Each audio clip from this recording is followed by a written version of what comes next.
কই আমার মিষ্টি ছোট্ট সোনামণি বন্ধুরা, আজ আমি তোমাদেরকে একটা খুব মজার শিক্ষণীয় গল্প শোনাবো। গল্পটার নাম হলো খরগোশ এবং কচ্ছপের গল্প। একদিন এক গহীন জঙ্গলে বাস করত এক খরগোশ আর এক কচ্ছপ। তারা ছিল খুবই ভালো বন্ধু, কিন্তু খরগোশ একটু অহংকারী ছিল, কারণ সে খুব দ্রুত দৌড়াতে পারত।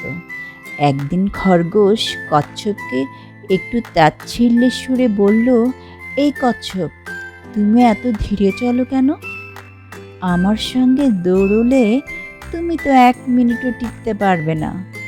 কচ্ছপ খুব শান্তভাবে বলল, চেষ্টা না করলে বন্ধু কিভাবে বুঝবো কে জিতবে?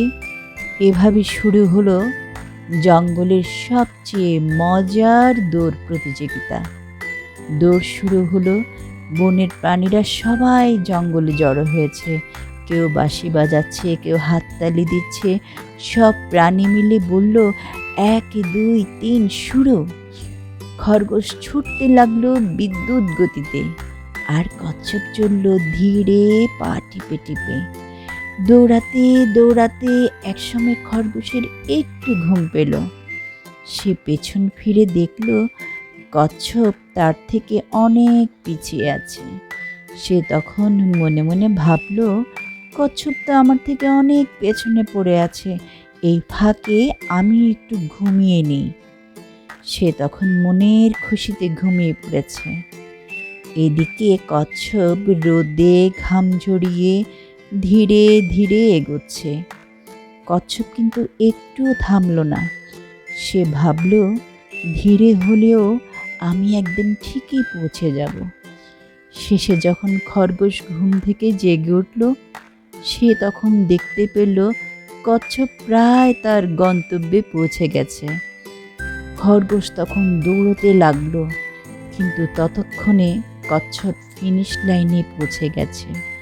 সব প্রাণী তখন চিৎকার করে উঠল, কচ্ছপ জিতেছে, কচ্ছপ জিতেছে।